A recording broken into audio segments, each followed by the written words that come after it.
তো আপনারা সবাই তো নিশ্চিত আপনাদের কোনো সমস্যা নাই? আলহামদুলিল্লাহ বলেন সবাই।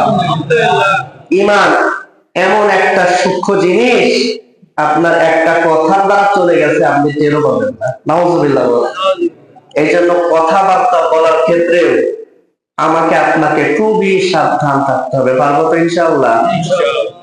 মুসলমান ভাইরা আমার, বন্ধুরা আমার, আমার আপনার মালিক আল্লাহ রাব্বুল আলামিন এই দুনিয়ার বুকে অসংখ্য নবী রাসূল পাঠিয়েছিলেন। এই অসংখ্য নবী রাসূল প্রেরণের কারণ হলো আমি আপনি যাতে দিশা হারিয়ে না যায়, আমি আপনি যেন জাহান্নামের দিকে না চলে যায়, আমার আপনার গন্তব্য যেন জান্নাতের দিকে হয়ে যায়। আমাদেরকে আল্লাহ রাব্বুল আলামিন জান্নাত অভিমুখী করার জন্য, দিক নির্দেশনা দেওয়ার জন্য, আমাদেরকে আল্লাহর পথে ডাকার জন্য, জান্নাতের দিকে ডাকার জন্য আল্লাহ রাব্বুল আলামিন অসংখ্য নবী রাসূল এই পৃথিবীর মধ্যে পাঠিয়েছিলেন। তাদের মধ্যে সর্বশেষ হলো আমাদের নবী মুহাম্মদুর রাসূলুল্লাহ সাল্লাল্লাহু আলাইহি ওয়াসাল্লাম। আগের নবী যারা ছিল তারা ছিল এমন অবস্থায় নির্দিষ্ট এলাকার জন্য, নির্দিষ্ট সময়ের জন্য তাদের নবুয়ত ছিল। কিন্তু আমার আপনার নবী রাসূল আরবি সাল্লাল্লাহু আলাইহি ওয়াসাল্লামকে আমার আপনার মালিক যখন পাঠাইলেন, নির্দিষ্ট কোন সময়ের জন্য আমার আপনার নবীকে পাঠান নাই, নির্দিষ্ট কোন অঞ্চলের জন্য আমার আপনার নবীজিকে পাঠান নাই, নির্দিষ্ট কোন অঞ্চলের জন্য আমার আপনার নবীজিকে আল্লাহ রাব্বুল আলামিন পাঠান নাই, বরং আমার আপনার মালিক আল্লাহ রাব্বুল আলামিন আমার আপনার নবীজিকে কিয়ামত পর্যন্ত গোটা বিশ্ববাসীর জন্য পাঠাইছেন। সুবহানাল্লাহ। মুসলমান ভাইরা, এরপরেও কিছু মানুষ এমন আছে আল্লাহর কালামের দিক নির্দেশনা মানে না, আমার নবীর দিক নির্দেশনা মানে না, আমার আপনার নবীর দিক নির্দেশনা না মেনে তারা এমন কিছু কাজ করে যে কাজের দিকে এই দুনিয়াতে তার সময় নষ্ট হয়ে যায়, যে কাজের পিছে ছুটে তার সময় নষ্ট হয়ে যায়, তার সম্পদ ধ্বংস হয়ে যায়, কিন্তু আসলে তার কোনো ফায়দা হয় না। আর এই ক্ষতিটা যদি শুধু দুনিয়ার জন্য থাকতো তাহলে কোনো কথা ছিল না। পরকালীন জীবনে আমার আপনার নবীজি রাসূল আরবি সাল্লাল্লাহু আলাইহি ওয়াসাল্লাম তাদেরকে আমার নবীদের কাছে আসতে দিবেন না। তাদের পরিচয় দিতে গিয়ে আমার আপনার মালিক আল্লাহ রাব্বুল আলামিন কোরআন কারীম সূরা কাফের 103 এবং 4 নম্বর আয়াতের মধ্যে বলেন, قل هل ننبئكم بالأخسرين أعمالا الذين ضل سعيهم في الحياة الدنيا وهم يحسبون أنهم يحسنون صنعا।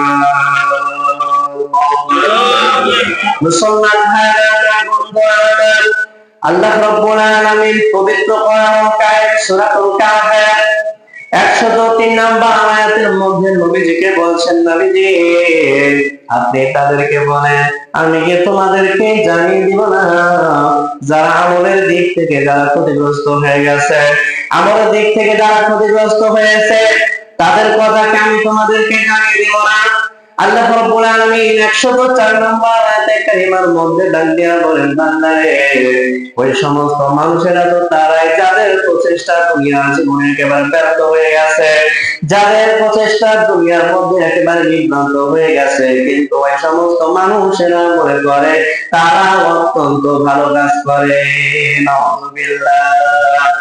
তাহলে সেই সমস্ত কাজ হলো ওই কাজগুলো যে কাজগুলোর জন্য রব্বুল কারীম আসমানি কিতাব কোরআনের মধ্যে কোনো দিক নির্দেশনা দেন নাই, আর আমার আপনার নবীজি যে সমস্ত কাজ করার জন্য হাদিসের মধ্যেও কোনো নির্দেশনা দেন নাই, এই সমস্ত কাজ আল্লাহ বান্দারা যত করবে এই দুনিয়ার জীবনে তাদের কোনো লাভ হবে না, এবং পরকালীন জীবনে আমার আপনার নবীজির কাছে যেতে দিবেন না। নাউযুবিল্লাহ। মুসলমান ভাইরা আমার, বন্ধুরা আমার, একটি হাদিস আমি আপনাদেরকে শোনাতে চাই। রাসূল আরবি সাল্লাল্লাহু আলাইহি ওয়াসাল্লামের সাহাবী হযরত আবু হুরায়রা রাদিয়াল্লাহু তাআলা আনহু আমার আপনার নবীদের সম্পর্কে একটা হাদিস বর্ণনা করে দেন। নবীজি সাল্লাল্লাহু আলাইহি ওয়াসাল্লাম কোন একটা কবরস্থানের পাশ দিয়ে যাচ্ছিলেন। কবরস্থানের পাশ দিয়ে যাওয়ার সময় আমার আপনার নবীজি ওই কবরস্থানের যত কবরস্থ যারা আছে তাদের সবাইকে আমার আপনার নবীজি সালাম দেন। আল্লাহর নবী বলেন, আসসালামু আলাইকুম দারা কওমিল মুমিনিন ওয়া ইন্না ইনশাআল্লাহু বিকুম লাহিকুন। আর আমরা বলি, আসসালামু আলাইকুম ইয়া আহলাল কুবুর ইয়াগফিরুল্লাহু লানা ওয়া লাকুম আনতুম সালাফুনা ওয়া নাহনু বিল আসার। পড়ি তো সবাই? কবরের পাশে যাওয়ার সময় এই দোয়া আমরা পড়ি তো। এই দুইটা দোয়াই পড়া যাবে। এখন আমাদের সমাজে প্রচলন হচ্ছে বেশি, আসসালামু আলাইকুম ইয়া আহলাল কুবুর আনতুম সালাফুনা ওয়া নাহনু বিল আসার, এটাই সবাই পারে।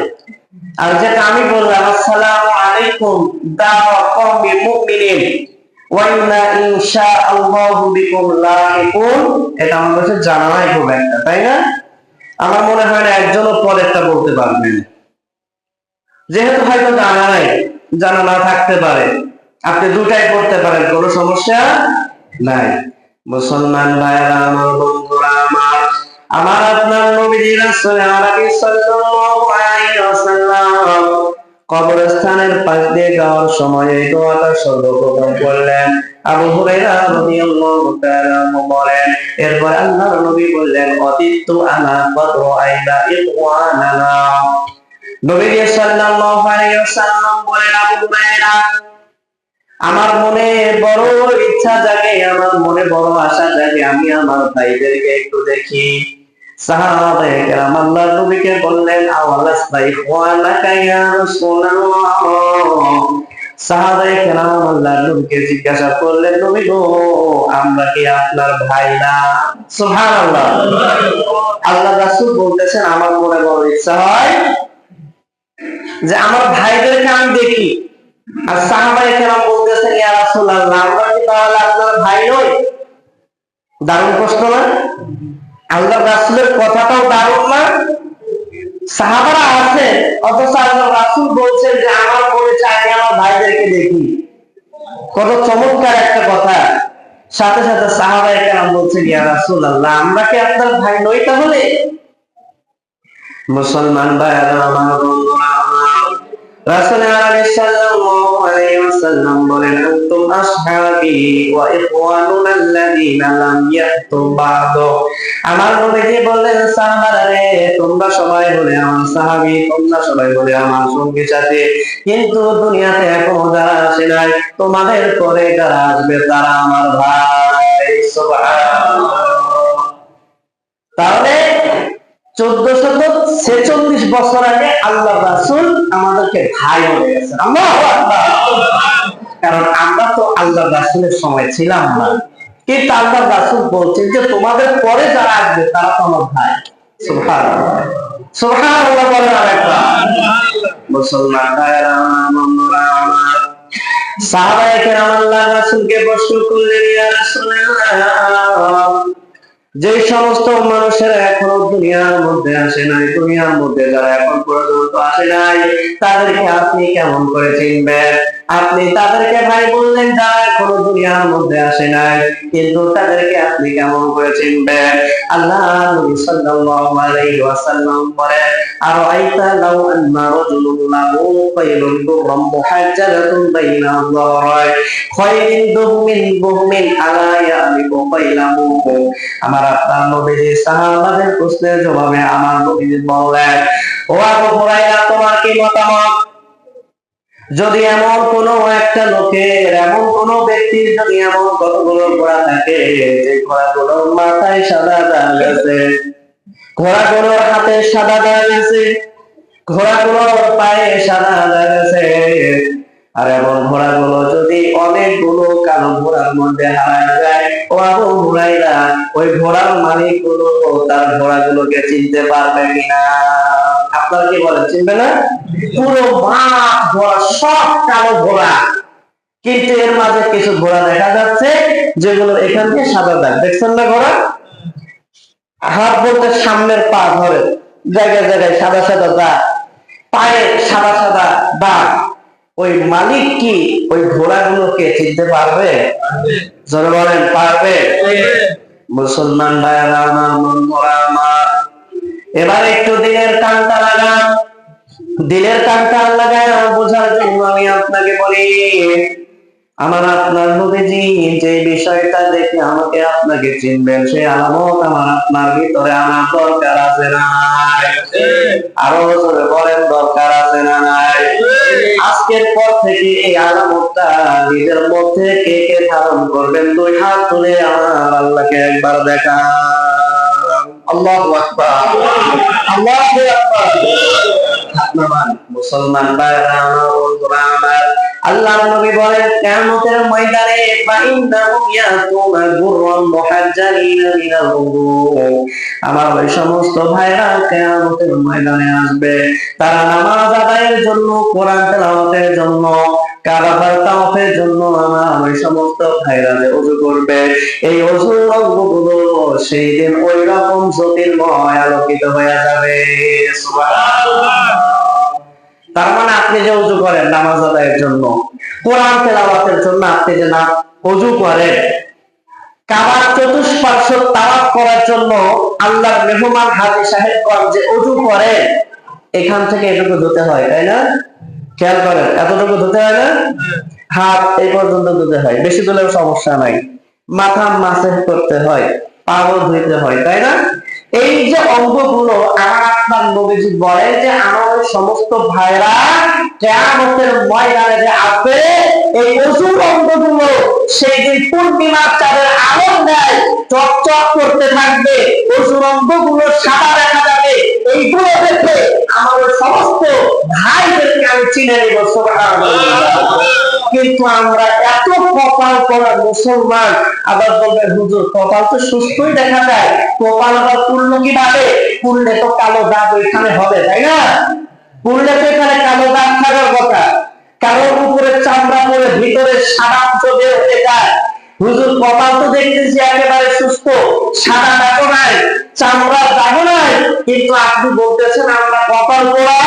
কারণ আমি বলতেছি এই জন্য আমরা কপাল পোড়া, কারণ ওযু করতে হয় আমাদের দেশে সবচেয়ে বেশি, আমরা কমপক্ষে 5 বার ওযু করি।